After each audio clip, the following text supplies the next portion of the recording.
السلام عليكم ورحمة الله وبركاته، ومرحبا بكم كاملين في قناة دار السمان.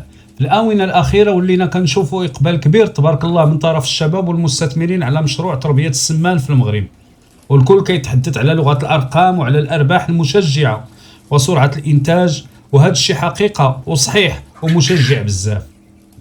لكن كاين واحد الجانب مظلم ومسكوت عليه، بزاف ديال الناس ما كيبغيوش يهضروا عليه في الاول. شحال من واحد كيتشحن بالحماس كيمشي يوفر المكان ويشري كتاكيت السمان ويحطهم، ولكن الصدمه الكبيره كتوقع عليه في الاسبوع الاول.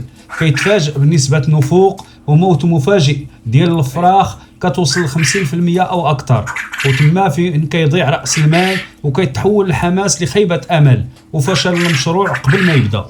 اليوم ومن قلب كواليس دار السمان وبناء على التجربة والممارسة في هذا المجال، ما غاديش نهضروا غير على الأرباح، بل غادي نشاركوا معكم 3 ديال الأخطاء قاتلة وسرية اللي كيوقعوا فيها المبتدئين في الأيام الأولى، وكيفاش بلمسات بسيطة وحلول علمية تجنبوها، وباش تحميوا فلوسكم وتضمنوا قطيع صحيح ناجح ومدير للأرباح.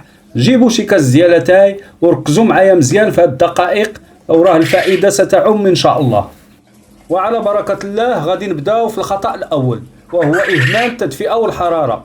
فراخ السمان ملي كيخرجوا من البيضة كيكونوا محتاجين لدرجة حرارة مضبوطة في حدود 37.7 درجة، وأي هبوط مفاجئ في الحرارة بسبب تقلبات الطقس كيعني الموت المفاجئ.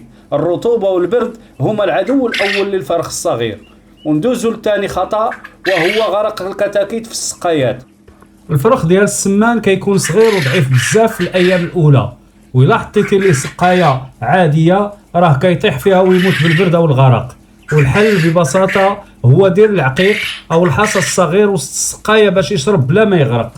اما الخطا الثالث وهو نوعيه العلف المطحون. السمان محتاج البروتين عالي ما يقلش على 24% في البدايه لبناء كتله عضليه، وخاصه العلف يكون مطحون ورقيق بزاف بحال السميده باش يقدر الفرخ ياكلوا بسهوله ويتحول الوزن في وقت قياسي.